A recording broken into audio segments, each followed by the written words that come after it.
We thought we were having a hell of a hailstorm when we woke up in the middle of the night to a peal of thunder and the sound of our cabin being pelted. It went on for about a minute, and then it stopped. There wasn't any rain, which was strange.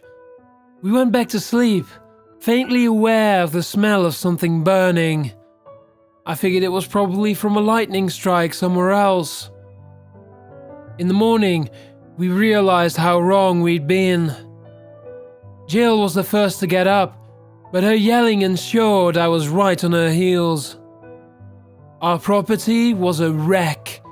Baseball-sized burns covered the lawn as far as we could see, and when I went outside to assess the damage to our cabin, I was dismayed to find similar, albeit smaller, burns all over the roof. I'd have the meteorites, Jill claimed. I bet that thunder we heard was a big one breaking up. I didn't know enough to disagree, but I thought it was pretty weird.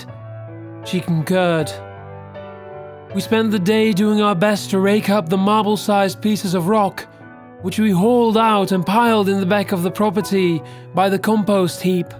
Jill thought they might be worth something to someone, so we were going to bring a jar full back home at the end of the summer. As she talked, I could tell she was uncomfortable. The work we'd been doing had aggravated the chapped skin around her mouth and under her arms. Something about the time of year always did it to her, and no matter how much she tried to keep the areas moist, they would still crack painfully. I told her I'd finish up for the night if she wanted to go inside. She did.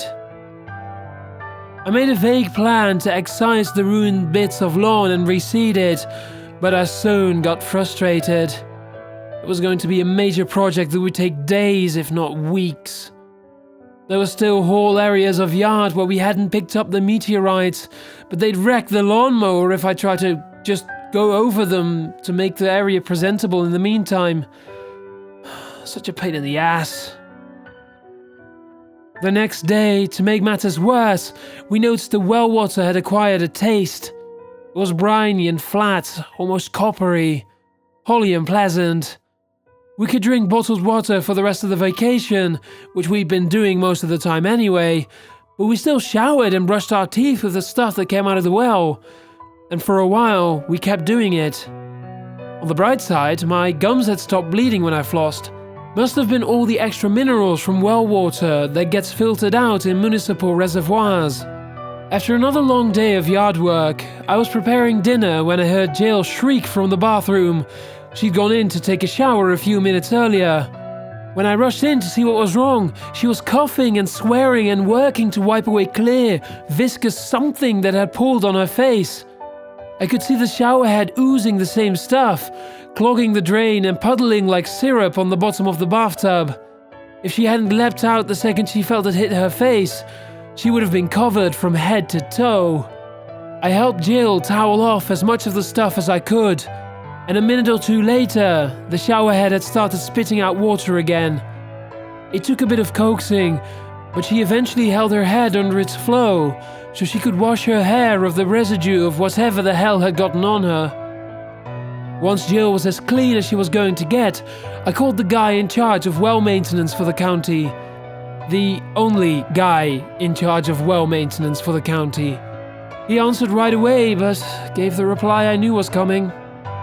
It'd be at least 3 weeks before he could get out here and take a look. I pleaded with him to make some time to come earlier and offered him way too much money, but the best he could do was move the appointment ahead by 2 days. He told me that he'd seen algae blooms in a few of the local wells. The only suggestion he had was to run the water until it looked normal, which is what we'd done during our subsequent showers. I hated having to wait, but it was good to know he'd seen something like this before. Over dinner, Jill and I tried to come to an agreement about what to do. I wanted to go home. There wasn't any reason why we needed to keep putting up with the weird water and the yard work when we could go home, be comfortable, and hire people to take care of everything. But Jill wanted to stay. She'd been looking forward to this trip for months, and the chapped skin on her mouth was feeling much better. The cabin had belonged to her parents, and she'd spent many summers here. No matter how unpleasant the circumstances might have gotten for us, they were still less stressful than all the work she had waiting for her when we are scheduled to return home in 2 months. So, I caved. Yesterday morning, we woke up to a remarkably pleasant surprise. In the part of the yard where we hadn't carted away the meteorites, the burned parts had disappeared. When I went outside to look, I saw the burns were covered in the same viscous stuff that would occasionally come out of our pipes. Underneath the ooze was healthy green grass. When I looked closer, I saw ants. Ants almost too small to see, were crawling up and down the blades and carrying away dried pieces of the slime to bring back to their homes. I headed back inside and told Jill. She acted happy to hear it, but I could tell she was deeply uncomfortable. The chapped skin around her mouth and nose had gotten bad again. I offered to take her to the clinic in town, but she didn't want to sit in the car for 4 hours just to have the doctor give her the same cream she'd been using on herself for the last week. While she spoke, the left corner of her mouth cracked open and spilled a thin rivulet of blood down her chin. Sighing with exasperation, she grabbed a paper towel, turned on the sink to wet it, and put the paper against her wound. When she sat back down, I saw the faucet was drooling the sticky ogle slime that had caused her the problem in the first place. But it was too late. She'd already pressed it to the crack in her skin. Before I could mention this to her, Jill's eyes had brightened. She pulled the paper towel away, a string of syrupy fluid still connecting the towel to her face. The cut was gone. "Don't," I told her. Jill didn't listen. She went back to the sink and turned it on. Sticky, clear stuff flowed. She filled her hands and brought the contents to her face. She rubbed for a moment, then turned back toward me. Behind the sheen around her mouth and nose was new, healthy skin. "Pretty cool," Jill exclaimed, and wiped the residue away. I didn't know what to think, let alone say. I figured some homeopathic doctor who minored in algae studies would find it completely normal. We went to bed and slept. In the morning, Jill's mouth and nose, while much better than they'd been at their worst, were still not as perfect as they were right after she'd applied the slime. I told her I was going to go out in the yard and do some more work. Before I could get out of bed, though, she kissed me. Now, we're in our late 50s. We're affectionate with one another, don't get me wrong, but most of the time we just cuddle on the couch and share a pizza. It's easier that way. Requires fewer blue pills, too. That's not to say we don't have a sex life, because we do, but it's more of a once every 2 months kind of thing. Jill's rapturous kiss was less like one from the woman to whom I'd been married for 35 years, and more like that of the teenager she was when we first started dating. I didn't bother concerning myself with that particular difference, though. I followed her lead, and we did what apparently needed to be done. No blue pills required, thank you very much. Afterward, while I got dressed, I told Jill I was going to start raking up the meteorites we'd left the other day. She didn't pay attention. She wanted me back in bed. I laughed and reminded her that even when we were kids, I still had the refractory period of a climate cycle. She nodded and told me to be safe outside, then made an obvious show of slipping her hands under the blankets. Oh, she looked amazing. To my surprise, I felt renewed steering below my belt. Before I could say fuck it and jump back into bed, though, I shook my head. I really needed to get going on that yard work. It was starting to cloud up, and I didn't want to have to put it off because of rain. I told Jill to have fun, and then went outside. In the untouched area of the yard, the grass was ankle high. All the burns were gone, and clumps of slime still sat in the grass. The ants that had been going crazy for the stuff were nowhere to be found.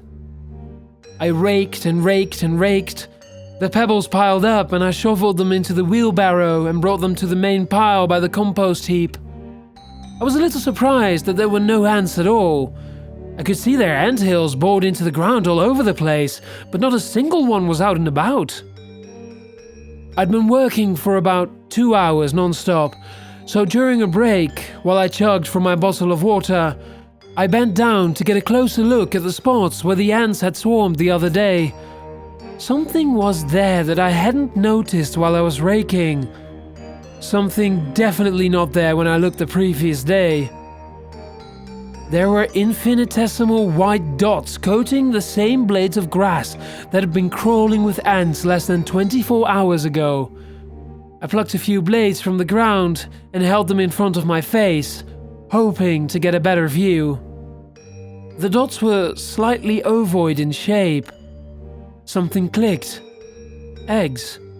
The ants must have had such a massive meal of that slime stuff that it drove them to reproduce like crazy. Or something. I have no idea how they make ants. I heard raindrops impacting the trees on the other side of the property, and 10 seconds later, they reached me. A distant bolt of lightning streaked the sky, and thunder boomed a moment later. Sighing, I put the rake and shovel in the wheelbarrow and wheeled it all back to the shed. More lightning and thunder. I figured I wouldn't be getting anything else done around the yard until the storm passed. I headed back into the cabin, banged my boots against the doorway to get the mud off, and stepped inside. "Charlie!" Jill called. I heard water running in the bathroom. From the kitchen where I stood, spooning last night's fruit salad into a bowl, I called back, "What's up? Come take a bath with me." I laughed to myself. That bathtub could barely fit a 110-pound Jill, let alone 250-pound-old me. I brought my bowl of fruit salad with me down the hall and into the bedroom. Before I turned the corner to the bathroom, the water was turned off and Jill shouted out again, "Charlie, are you coming? Charlie, are you coming?" Her voice sounded a little different, crisper somehow. I stepped into the candlelit bathroom. Jill was in the tub, leaning back against its curved shape. She was resting her head on a folded towel. She glanced over at me and smiled. Her hands roamed up and down her body.